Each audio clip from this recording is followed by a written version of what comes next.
Matric higher secondary পৰীক্ষা শেষ হ'লেই পাতিব লাগিব পঞ্চায়ত নিৰ্বাচন। মুখ্যমন্ত্ৰী হিমন্ত বিশ্ব শৰ্মা আৰু চৰকাৰক শেষ সকিয়নি প্ৰদেশ কংগ্ৰেছৰ সভাপতি ভূপেন বৰাৰ। অন্যথা আদালতৰ দ্বাৰস্থ হোৱাৰ হুংকাৰ সভাপতি বৰাৰ। বৃহস্পতিবাৰে পঞ্চায়ত নিৰ্বাচন সন্দৰ্ভত গুৱাহাটী উচ্চ ন্যায়ালয়ে দিয়া ৰায়ৰ পাছতেই এই ঘোষণা এপিচিচিৰ সভাপতিগৰাকীৰ। আমি এটো কেতিয়াও কোৱা নাই যে পৰীক্ষা বন্ধ কৰি ইলেকশ্যন পাতক, কিন্তু যদি পৰীক্ষা শেষ হোৱাৰ লগে লগে চৰকাৰে পঞ্চায়ত ইলেকশ্যন ঘোষণা নকৰে অসম প্ৰদেশ কংগ্ৰেছ কমিটি ন্যায়ালয়ৰ দ্বাৰস্থ হ'ব। কাৰণ ৰাইজৰ গ্ৰাম্য বিকাশৰ স্বাৰ্থত এই পঞ্চায়ত নিৰ্বাচন পাতিবৰ কাৰণে ন্যায়ালয়ৰ দৰ্জাত টুকুৰিয়াই হ'লেও আমি চৰকাৰক পঞ্চায়ত পাতিবলৈ বাধ্য কৰিম।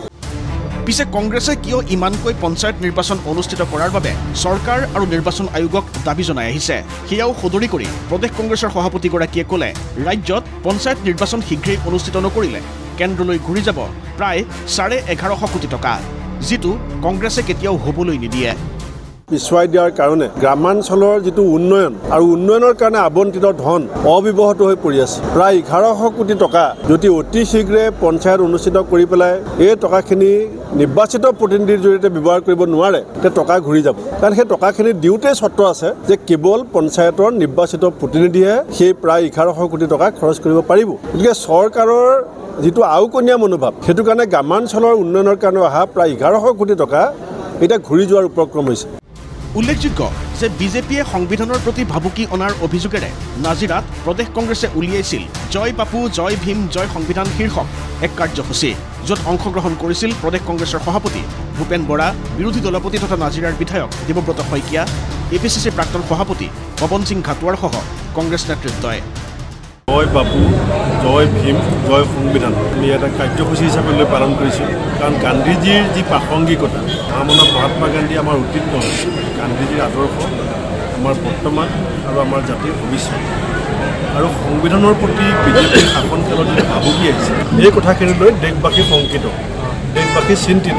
এই ভাৰতবৰ্ষৰ এই স্বাধীনতা আন্দোলনত তেওঁলোকে অংশগ্ৰহণ কৰা নাছিলে, সংবিধান ৰচনা কৰাটো তেওঁলোকৰ কোনো অংশ নাছিলে, আৰু সেইকাৰণে আজি তেওঁলোকে শাসনত থাকি পাকে প্ৰকাৰে সৰ্বসাধাৰণ ৰাইজৰ যি সাংবিধানিক অধিকাৰ, সেই অধিকাৰক খৰ্ব কৰাৰ এটা অপচেষ্টা চলিছে। দেশৰ গণতন্ত্ৰৰ প্ৰতি বৰ্তমান ভাবুকি আহি গৈছে, সংবিধানৰ প্ৰতি ভাবুকি আহি গৈছে। সুপ্ৰিম কোৰ্টৰ উচ্চতম ন্যায়ালয়ৰ ন্যায়াধীশসকলে কৈছিলে যে দেশত গণতন্ত্ৰ বিপদাপন্ন, তেওঁলোকৰ যেনেধৰণে স্বতন্ত্ৰভাৱে কাম কৰিব লাগে সেই কাম কৰিব পৰা নাই। সুপ্ৰিম কোৰ্টৰ জাজসকলে কৈছে ইডি CBI এইবিলাক শাসকৰ বহতীয়া হৈ গৈছে আৰু তেওঁলোকক ভাটৌ চৰাই নিচিনাকৈ সজাত থকা ভাটৌ চৰাই নিচিনা ব্যৱহাৰ কৰা হৈছে, তেওঁলোকৰ স্বতন্ত্ৰতা নাই। ঠিক তেনেকৈ নিৰ্বাচনী আয়োগৰ যি স্বতন্ত্ৰতা, সেয়াও এতিয়া আইন সংশোধন কৰি নাইকিয়া কৰা হৈছে।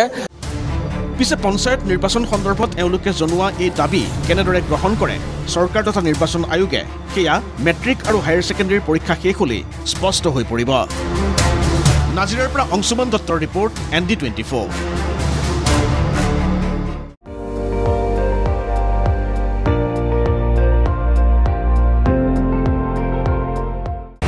আপুনি চাই আছে ND24, সৰ্বশ্ৰেষ্ঠ নহয় সৰ্বোত্তমৰ দৌৰত।